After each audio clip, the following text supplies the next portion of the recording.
Okay, so one other little thing we want to fix up is how our player handles these moving platforms. So at the moment, if we can manage to land on this guy here, when our player's moving around, he moves really fast on this platform. And that's because he's attached to this moving object that's already moving, so he gets this kind of extra added speed boost added on. So what we want to do is make sure that when our player lands on the platform, instead of being able to zoom around at crazy speeds, we want him to be able to move just a little bit slower, so he kind of more reflects how fast he moves when he's just on the ground like this. So to do that, we're going to have to add some stuff to our player controller in here. So at the moment we know that we have when our player lands on the platform, we have it set to be our parent, and we're doing some stuff down here. So we know that down here we're acknowledging that we're on the platform, so we can maybe add an extra thing to keep track of that within our game. So if we go back up here to where we have all our variables up here, and just down below here we're going to say not public, we're going to make it private. We're going to make a private bool for on platform. So we'll know that we can set this to be true whenever we are on the platform, so then we know how to check whether we're on the platform or not, basically, so we can make some adjustments within our movement code. So if we're going to make those adjustments, what we're going to need to adjust is how fast we're moving.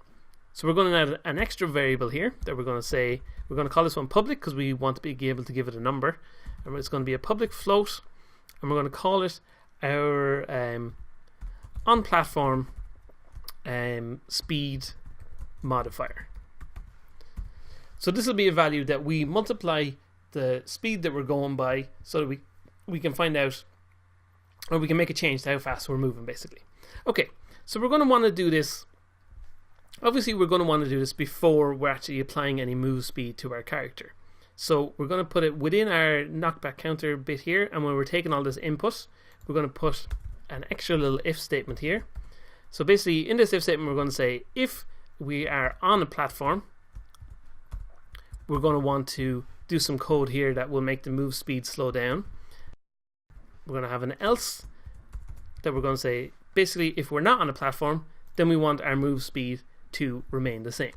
So say for example we had our platform speed modifier being 0.5, so we're basically making it be half speed when he's on the platform. So if we were to do that here, to just say our move speed multiplied by our platform speed modifier, then every frame that we're actually on this platform, our move speed will be divided by half, and we'll be increasingly going down and going down and going down until our move speed was effectively 0. So that would be no use to us.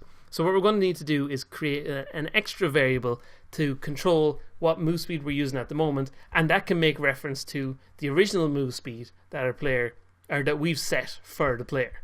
So if we go back up here to where we have our move speed, we're going to create just below that, we're going to say private float active move speed, we'll call it.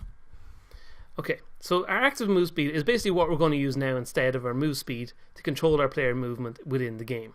So if we go down to our start function here, although this won't really matter too much, just as an example, we want to say, no, not our move speed, but our active move speed should be equal to our move speed there.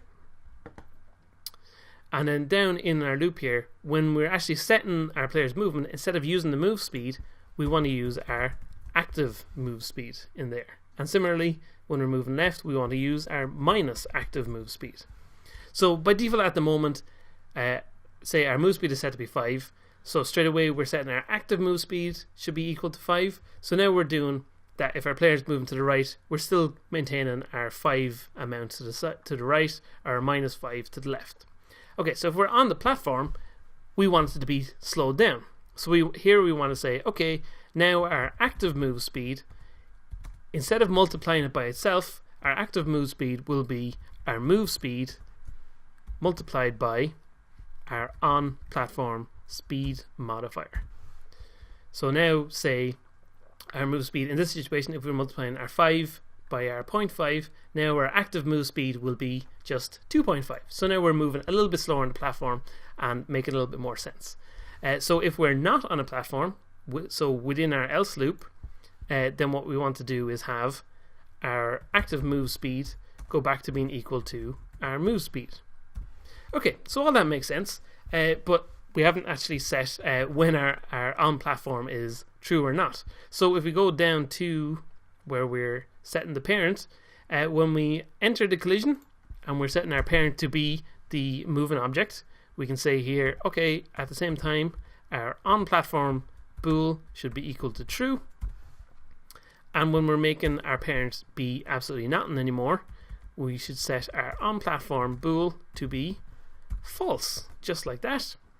So now what we have is whenever we enter or exit our platform, our on platform is becoming true or false, and then we know that we're checking, okay, if we're on a platform, we're setting it to be our move speed should be by our on platform speed modifier, and if we're not, we're setting our active move speed to be equal to what it originally should be.